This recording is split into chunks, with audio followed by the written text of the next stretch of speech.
With us today, we have a special opportunity to talk with one of the flight controllers here in Mission Control Houston, Anthony Vareha. Welcome aboard. Good to be here. And Anthony is one of the Spartan flight controllers. There have been some changes going on here in Mission Control with a few of the different console positions changing, in particular in your area. Can you tell us a little bit about what Spartan stands for and what you do and how things have evolved here in Mission Control in your area? Okay, the hardest part of that question is what Spartan stands for. I think it's Station Power Articulation and Thermal Analysis. It was one of those things where the name sounded cool, and then we kind of filled in the words to make it up. But I started here as a Thor, which is right back over this little divider here. And I started here in 2007 after doing a co-op tour at Kennedy Space Center working on solid rocket booster. So I was straight out of college when I started here. And Thor takes care of all the external thermal as well as the internal thermal, ammonia, cooling, everything that, heaters and pumps, things like that. Um, and eventually, as part of a effort to streamline our operations here, the Thor officer is being kind of devolved into two separate positions, which is the Spartan, which I just named, and then the Ethos. So all of the external thermal control goes in with Falcon, which is the electrical systems, whereas all the internal thermal control goes in with what is now called Ethos, and so that goes along with their life support duties that the Eclipse officer used to do. So where once was Falcon, Thor, and Eclipse, there is now Spartan and Ethos, and so the path I took was the Spartan console.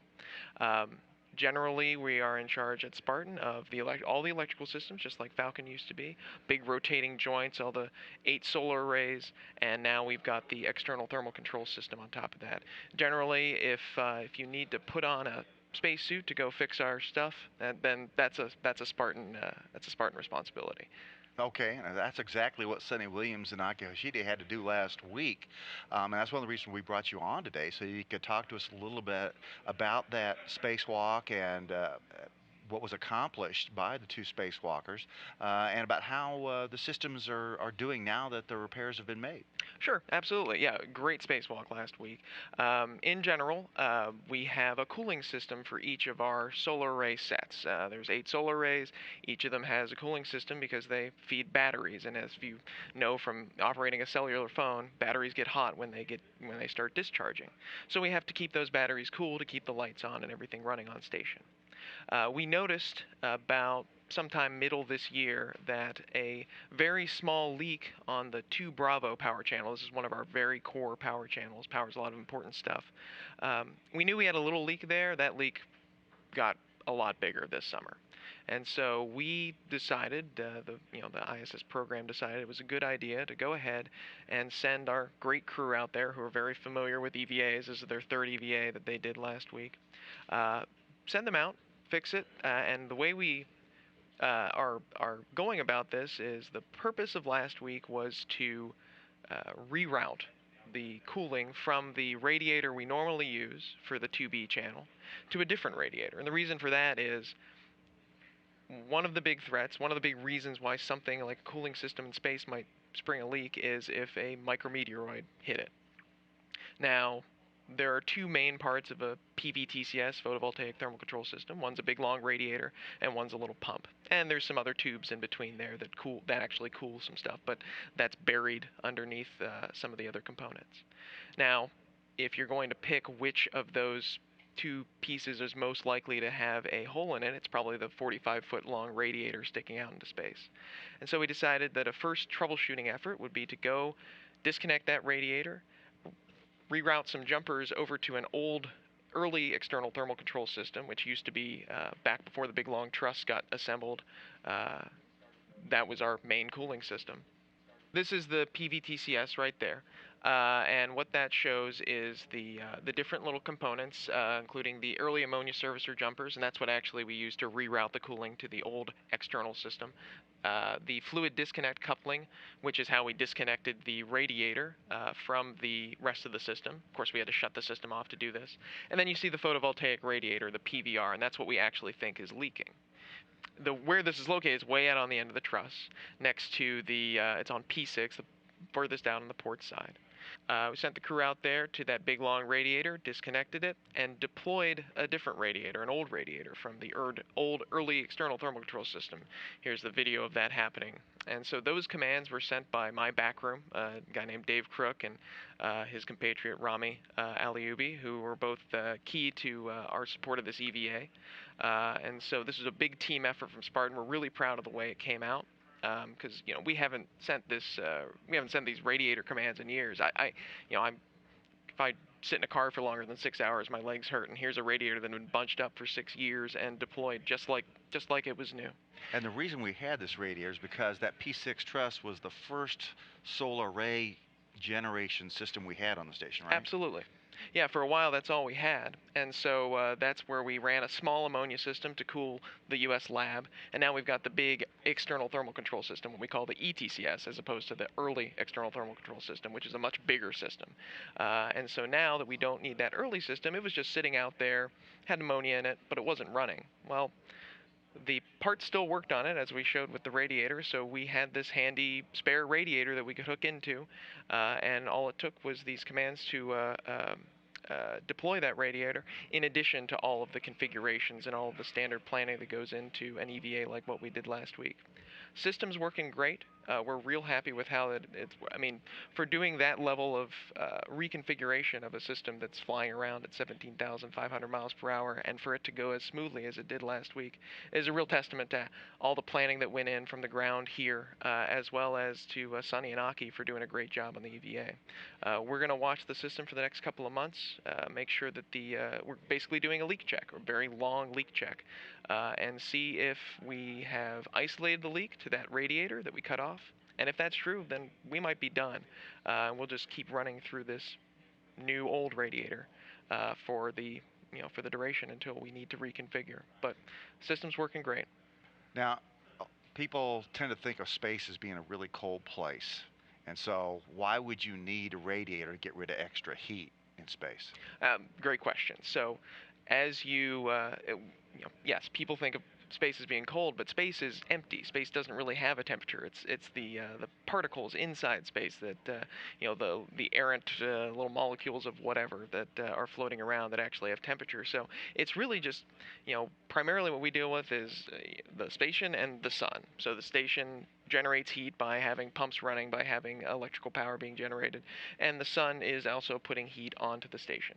And we have insulation blankets around a lot of all our components to keep them warm, but you don't want things to get too warm, and so we have to radiate our heat away. There's three ways you can get rid of heat: convection, radiation, and the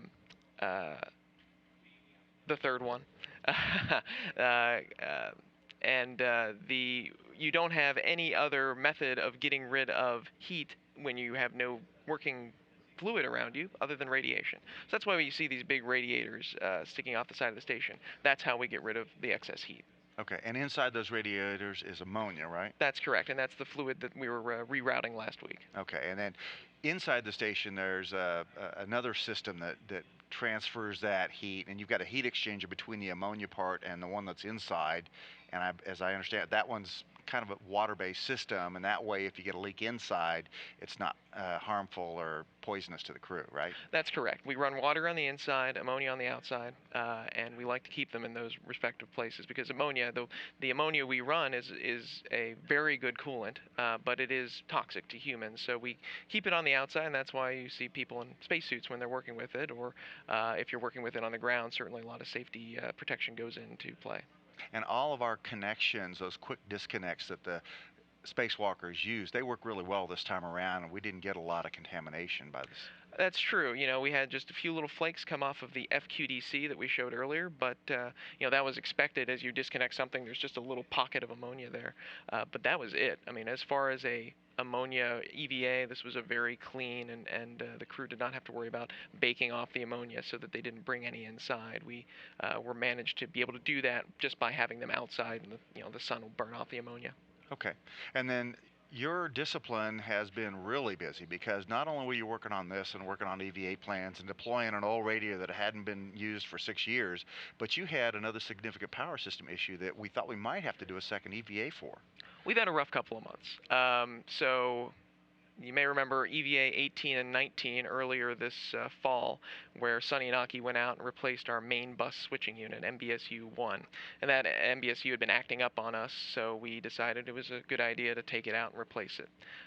When we took it out, we couldn't get it back in because of a stuck bolt. And so for about 6 days, we had cut off access to two of our power channels, 1A and 1B. And those power channels were working fine, but we had no pathway to get the power to us. Now we can do smart things on the ground by rerouting power, and we actually maintain what we call copper path. We have the ability to turn on anything we want on the station when something like that happens.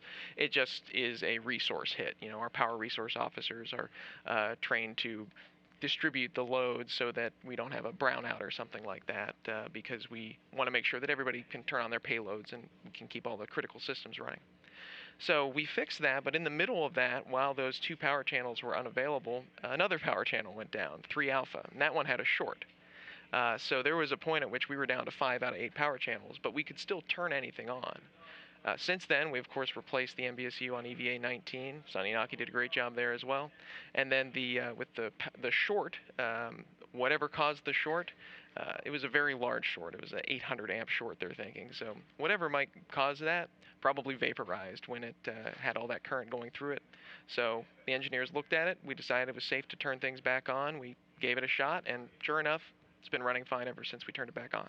Well, that's great news. So power systems are back stable now, and you're just monitoring the results of this leak to make sure that you don't have another leak with this reroute. Absolutely. Yeah, we've got 8 good power channels, and we're keeping an eye on 2B to make sure that we don't lose any more fluid from it and see where that leak might be. Great. Well, Anthony, let's talk a little bit about you, just so folks understand that it takes people from everywhere around this country and the world, for that matter, to operate the International Space Station. Tell us a little bit about where you're from and where you went to school and what you studied to get here. Sure. Well, I'm from Pittsburgh, actually just outside of Pittsburgh, a place called Monroeville. Do they have power there now? They do have power there now. Yes, absolutely. Yes. As people in the Northeast would know, it's not good when you start losing power systems.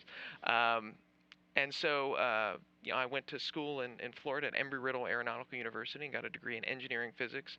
It's kind of a degree in space physics. I was always interested in space from an early age, and my mom and dad really encouraged that, bought me a bunch of space books and things like that.